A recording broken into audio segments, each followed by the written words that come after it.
अमृत को छोड़कर जहर काहे पीछे, अमृत को छोड़कर जहर काहे पीछे, अमृत को छोड़कर जहर काहे पीछे, अमृत को छोड़कर जहर काहे पीछे, कृष्ण नाम लीजे सदा मौज कीजे, कृष्ण नाम लीजे सदा मौज कीजे, बोलो कृष्ण कृष्ण बोलो कृष्ण कृष्ण, बोलो कृष्ण कृष्ण बोलो कृष्ण कृष्ण, बोलो कृष्ण कृष्ण बोलो कृष्ण कृष्ण, बोलो कृष्ण कृष्ण बोलो कृष्ण कृष्ण, अमृत को छोड़कर जहर काहे पीजे, अमृत को छोड़कर जहर काहे पीजे। कथा केवल आज कल और परसों बस 3 दिन रह गई है और मुझे चिंता हो रही है कि समय बीत गया और मैं आपसे कुछ बात ही नहीं कर पाया ठीक से।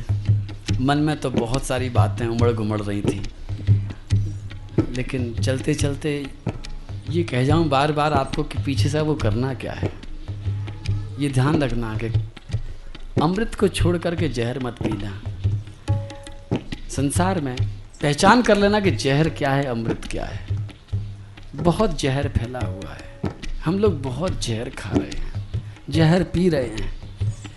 जहर उस दवाई का नाम नहीं है जो बाजार में मिलती है पॉइजन नाम से। जहर उसको संख्या को ही जहर नहीं कहता हूँ। जो भी हमें हमारी आत्मा से दूर ले जाए वो सब जहर है। जो भी हमें रोगी बना दे वो सब जहर है। जो भी हमारी ऊर्जा को समाप्त कर दे वो सब जहर है। और हम जहर के इतने अभ्यस्त हो चुके हैं, आदत पड़ चुकी है, बिना जहर के नहीं रहते हैं। लेकिन इन 7 दिनों में अगर भगवान ने आपको थोड़े बहुत सौभाग्य दिया है कथा सुनने का, और अगर आपको ये, मुझे पूरा विश्वास है कि अब आपको अमृत की भी चाट लग गई होगी थोड़ी थोड़ी। और अगर ये अमृत की चाट लग गई है तो यहाँ से जाने के बाद में अब जहर को दोबारा मुंह मत लगाना। किसी की निंदा न करना, न सुनना, न सोचना। किसी के बारे में भी बुरा सोचना सबसे बड़ा जहर है।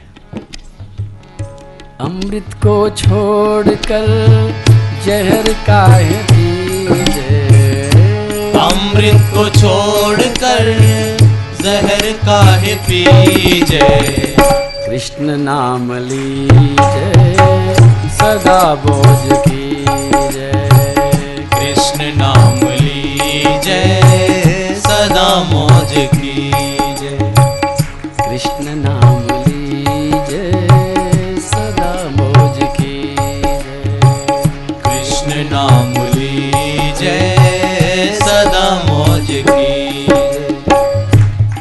किसी की निंदा मत सोचो। बार बार हाथ जोड़ के कह रहा हूं तुमसे भीख मांग रहा हूं कि भैया तुम मत सोचो। बहुत कुछ नहीं मिलेगा, क्या मिला आज तक, लेकिन चला बहुत जाएगा। एक पुराणों की कथा याद आती है कि एक बार एक राजा को सपन में एक बहुत बड़ा घोड़े की लीद का ढेर दिखाई पड़ा। लीद समझते हैं ना, घोड़े का मल। और आवाज कहीं से आ रही थी कि राजा ये सब तुझे खाना पड़ेगा। राजा घबराया। अपने दरबार में सुबह सुबह जब आया तो अपने मंत्रियों को, अपने बड़े बड़े विद्वानों को, पंडितों को, सबको कहा।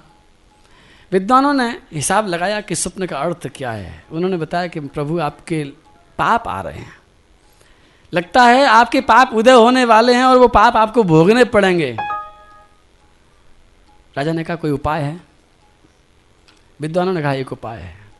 अगर आपके ये प्रजाजन, आपके राज्य के वासी अगर आपकी निंदा करें तो ये सारा का सारा पाप उनके खाते में जा सकता है। राजा ने कहा कुछ भी करो।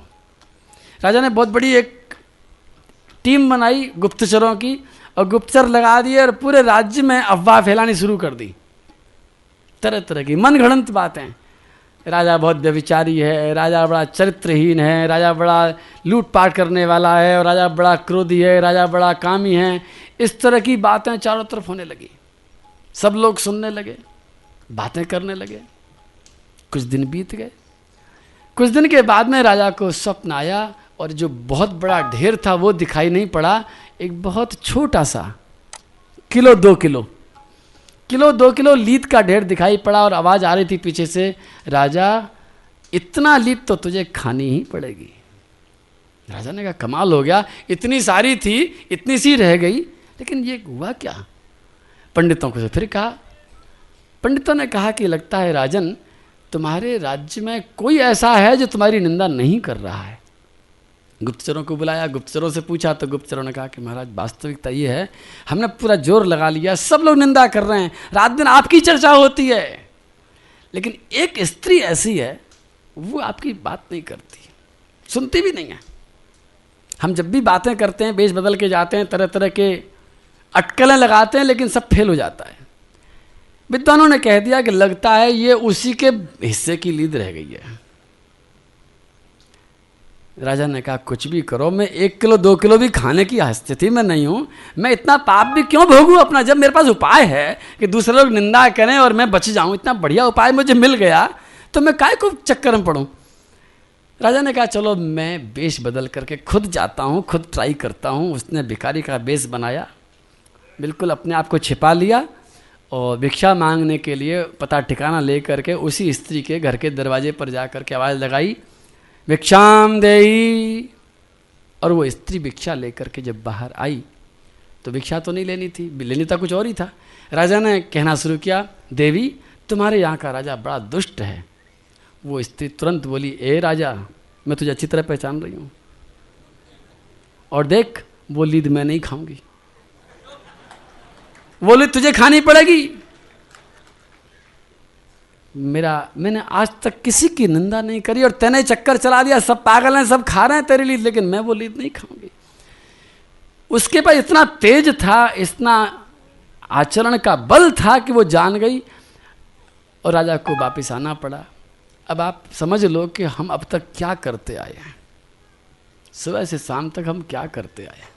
और होता यह है कि जो पाप करता है, आजकल तो सिस्टम बहुत ऑटोमेटिक हो गया कि एक व्यक्ति ने पाप किया और पूरा दल लगा हुआ है, जाते हैं पत्रकार लोग, उससे पूरी डिटेल ले करके और पूरी की पूरी अखबार में छाप देते हैं, और सुबह सुबह हम सब लोग चाय के साथ में नाश्ता क्या करते हैं, वो लीद ही खाते हैं, भरी पड़ी रहती, कितने सारे पृष्ठ आते हैं लीद के भरे भराए, अच्छी बात तो कितनी सी रहती है उसमें, और आंखें भी मचलती हैं जरा अच्छा सा, कोई किसी की हत्या, कोई बलात्कार, कोई चोरी, कोई लूटपाट हुई कि नहीं हुई,